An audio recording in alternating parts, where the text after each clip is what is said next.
Hello everyone, कैसे आप सभी लोग। आशा करते हो आप सभी लोग बहुत ही अच्छे हैं। तो आज बात करेंगे ऑल इंडिया बार एग्जामिनेशंस के नए नोटिफिकेशन के बारे में। यस, यहाँ पर हम सब जानते हैं कि सुप्रीम कोर्ट ऑफ इंडिया ने अलाउ किया है फाइनल ईयर स्टूडेंट्स को, और उसके बाद में यहाँ पर डायरेक्शन दिए थे बार काउंसिल ऑफ इंडिया को कि वह जल्दी से जल्दी AIBE 19 के लिए एक अमेंड नोटिफिकेशन निकाले। अब वेट था कि कब जो है ये अमेंड नोटिफिकेशन आएगा। इससे पहले बहुत सारे क्वेश्चंस हैं जो मेरे पास भी आ रहे थे कि फाइनल ईयर स्टूडेंट्स में हम आ रहे हैं तो क्या हमारे साथ ये सिचुएशन है, हम ये दे सकते हैं क्या, और भी बहुत सारे क्वेश्चन जो आ रहे थे। तो उनका यही एक रिप्लाई था कि जैसे ही नोटिफिकेशन आता है यहाँ पर मैं एक वीडियो अपलोड करूंगी जिससे कि आपको अपने सारे क्वेश्चंस जो है उनके आंसर्स मिल जाएंगे। तो वो फाइनल डे आज है। आज यहाँ पर एक प्रतिक्रिया मैं बोल सकती हूँ कि ऑल इंडिया बार एग्जामिनेशंस 19 के रिगार्डिंग BCI ने एक नोटिफिकेशन जारी किया है।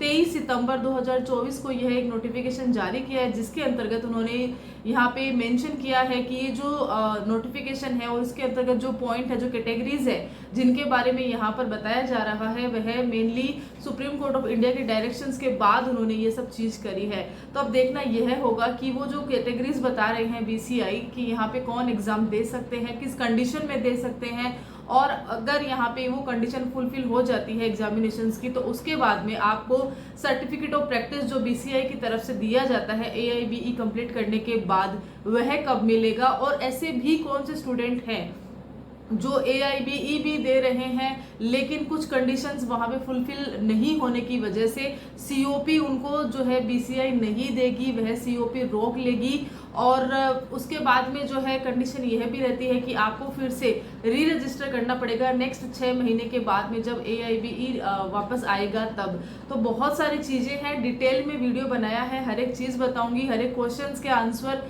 यहाँ पर इस वीडियो के अंतर्गत रहेंगे। आपको करना क्या है भाई, आपको जो है वीडियो स्किप नहीं करना है, पूरा देखना है।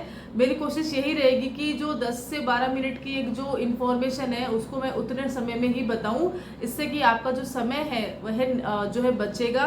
तो चलिए शुरुआत करते हैं कि अभी जो है इस नोटिफिकेशन में आया क्या है।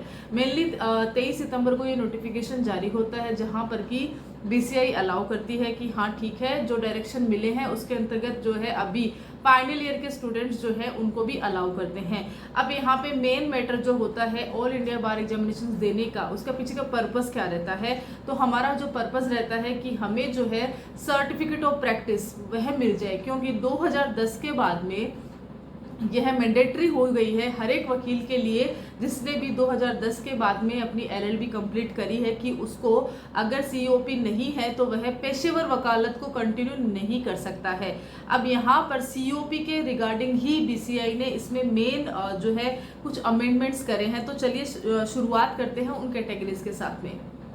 कैटेगरीज के स्टार्ट जैसे मैं करती हूँ उससे पहले ये बता देना चाहती हूँ कि जब पहले का जो जिस किसी का भी ये फर्स्ट टाइम अटेम्प्ट रहेगा ऑल इंडिया बार एग्जामिनेशंस 19 देने का, उसको यहाँ पे ये सूचित करती हूँ कि पहले जब ऑल इंडिया बार एग्जामिनेशंस होते थे तो वह कैसे होते थे। तो यहाँ पर जब आप अपनी लॉ की डिग्री कंप्लीट कर लेते हैं उसके बाद में आप जो है स्टेट बार में अपना रजिस्ट्रेशन करवा लेते हैं, आपको एनरोलमेंट नंबर मिल जाता है। उसके बाद में जो है आप ऑल इंडिया बार एग्जामिनेशंस को देंगे। उसके बाद आपको जो है AIB वहाँ पे क्लियर करना रहता है, और विद इन कुछ महीने, हर एक स्टेट के अलग अलग टाइम होता है कि किसी को 1 महीने में, किसी को 2 महीने में ऐसे टाइम लगता है। तो वहाँ पे अलग अलग प्रोसेस भी है। इसके रिगार्डिंग वीडियोस बनाए हुए कि कौन सी स्टेट में कैसे आपको COP मिलने वाला है, तो वो चेक कर सकते हैं। खैर इस वीडियो में आते हैं। तो उसके बाद में जो हमें COP मिलता है, अब यहाँ पर जो है जब हमें एनरोलमेंट नंबर मिलता है हमारा, तो हमें एक सर्टिफिकेट मिलता है BCI की तरफ से जिसको कि हम सनद कहते हैं। उस सनद में एक जो लाइन रहती है मेंशन करी हुई रहती है कि आपको जो है 2 साल के लिए टेम्पररी आप अपनी वकालत कर सकते हैं, लेकिन उसके बाद में आपको ऑल इंडिया बार एग्जामिनेशंस देंगे, उसमें क्लियर होंगे, COP मिलेगी, तभी जो है आप पेशेवर वकालत में जा सकते हैं। और अब यहाँ पर सिचुएशन जो रहती थी यही होती थी कि 2 साल के अंदर देते थे, और अगर कोई लंबे समय के बाद दे रहे हैं तो उनकी जो वकालत है, पेशेवर वकालत है, वहाँ पे एक तरीके से यहाँ पे गैप होता ही था। तो अब जो है इसमें सिचुएशन जो है कहीं ना कहीं घूम के सेम आ ही रही है। कैसे आ रही है देखिए जानिए।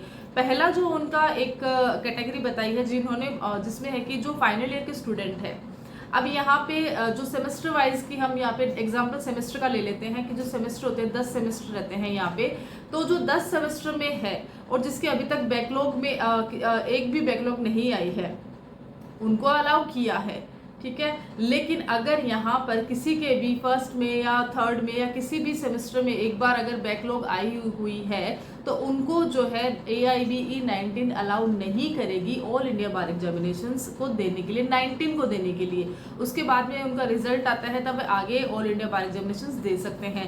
तो फर्स्ट कैटेगरी में वो लोग आते हैं, वो स्टूडेंट है जिन्होंने जो कि फाइनल सेमेस्टर में तो है लेकिन इससे जो प्रीवियस सेमेस्टर उनमें बैकलॉग रही है अगर, तो आप नहीं दे सकते हैं। दूसरी कैटेगरी में कौन लोग आते हैं? दूसरी कैटेगरी में वो लोग हैं जो कि फाइनल ईयर में है और जिन्होंने कि अपने प्रीवियस ईयर्स के जितने भी सेमेस्टर उनको पास किया है और अभी फाइनल ईयर में है, अपियरिंग में है, वो लोग दे सकते हैं। और एक कैटेगरी उन्होंने बता रखी है कि फाइनल ईयर के स्टूडेंट हैं और अभी जिन्होंने कि एग्जामिनेशन अपना दे दिया है और जो रिजल्ट का वेट कर रहे हैं वो भी ऑल इंडिया बार एग्जामिनेशंस को यहाँ पे दे सकते हैं। और साथ ही में यहाँ पे ये भी बताया गया है कि जो ग्रेजुएशन जिन्होंने कर रखी है और जिन्होंने अभी तक अपना एनरोलमेंट नंबर नहीं लिया है कि हमारे पास हमने LLB तो कर ली है, एनरोलमेंट नंबर हमारे पास अभी तक नहीं आया है, वो लोग भी दे सकते हैं। और कुछ ऐसे कैंडिडेट्स भी मिलेंगे जिन्होंने कि अपनी लो कंप्लीट बहुत टाइम पहले कर ली है लेकिन अभी जो है वो कहीं और एम्प्लॉयमेंट में लगे हैं, तो वो लोग के लिए भी यहाँ पे ऑप्शन है कि वो लोग भी AIBE दे सकते हैं। अब यहाँ पर इन सब के बीच में एक कंडीशन है, उसको अप्लाई किया है। वो कंडीशन क्या है? अब क्योंकि आप सभी के सामने जो भी कैंडिडेट है जो इन सब कैटेगरीज के अंदर आ रहा है, जिनको अलाउ किया है और जिनको अलाउ नहीं किया है, अब जिनको अलाउ नहीं किया है कंडीशन बेस पे, उनके लिए तो कोई चिंता की विषय नहीं है क्योंकि वो तो वैसे भी AIBE 19 नहीं दे पा रहे हैं, वो तो नेक्स्ट AIBE जो है 20 जब आएगा तभी देंगे। अब जो AIBE 19 दे रहे हैं लेकिन जो अपियरिंग वाले हैं या जिन्होंने एनरोलमेंट नंबर अभी तक जिनका आया नहीं है या तो जो खाली पास करे हैं LLB और वेट कर रहे हैं रिजल्ट का, ये जो कैटेगरी वाले हैं उनके लिए ये जो है इंफॉर्मेशन ज़्यादा मेन रहने वाली है। कैसे कि यहाँ पर BCI की तरफ से यह है कि आपने जो है AIBE 19 दे दिया है, अब इसके बाद में आपको नेक्स्ट 6 महीने के अंदर जो है आपको स्टेट बार में रजिस्ट्रेशन करवाना है। आपका जो एनरोलमेंट नंबर आएगा उसके बेस पे ही यहाँ पर आपको COP मिलेगी। यस, AIBE देने का जो मेन पर्पस होता है वह होती है सर्टिफिकेट ऑफ प्रैक्टिस। जब तक कि आपको यह एक सर्टिफिकेट ऑफ प्रैक्टिस जो होती है वह नहीं मिलती है तब तक आप अपना वकालतनामा साइन नहीं कर सकते हैं, मीन्स कि आप पेशेवर वकालत में नहीं जा सकते हैं। और इसके अलावा ये तो हुई प्रैक्टिस की बात, इसके अलावा भी आपका जो बार मेंबरशिप है उसमें भी आप नहीं जा सकते क्योंकि आपने जो है बार में अपना जो है वो COP के बाद आप जो है बार मेंबरशिप लेते हैं, वहाँ पर अपना एक्सपीरियंस गेन करते हैं, तो बहुत सारी जुडिशरी रहती है जो कि आपको आपका एक्सपीरियंस मांगती है, तो कहीं ना कहीं वह भी अटक ही जाता है।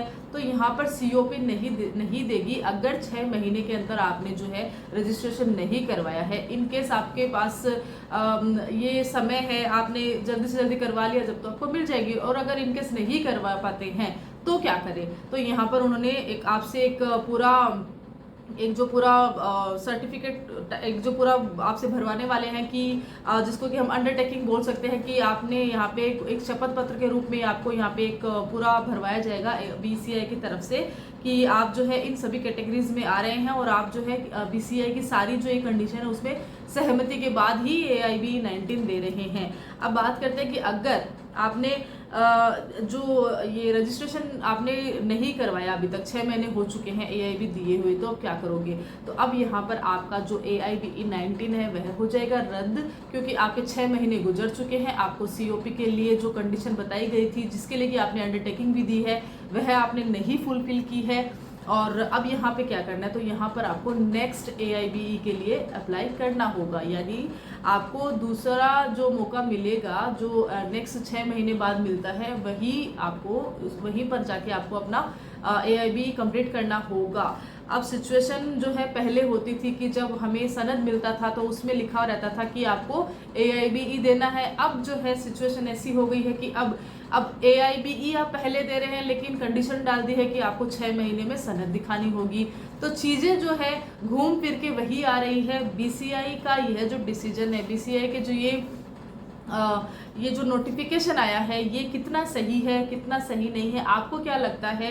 अपनी राय जरूर लिखिएगा। क्या 6 महीने एक स्पेसिफिक टाइम है क्या? इनकेस अगर कुछ भी रीज़न रहता है तो 6 महीने के अंतर्गत अगर कोई नहीं कर पाता है तो यहाँ पर एक अंडरटेकिंग भी ले ली गई है, ताकि BCI का जो एक सेफ साइड रहता ही है। तो आपका जो पॉइंट ऑफ व्यू है वो भी शेयर करना। बाकी ये जो इन्फॉर्मेशन है ये आपको कैसे लगी है ये मुझे ज़रूर बताना। अगर अच्छी लगी है तो वीडियो को लाइक कर देना, शेयर कर देना।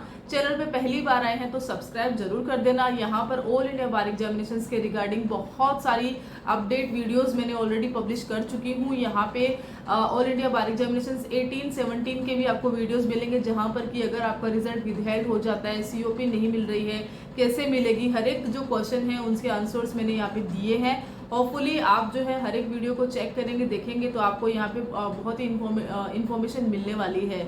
आशा करती हूँ यह वीडियो भी आपको अच्छा लगा होगा। Till then thank you so much.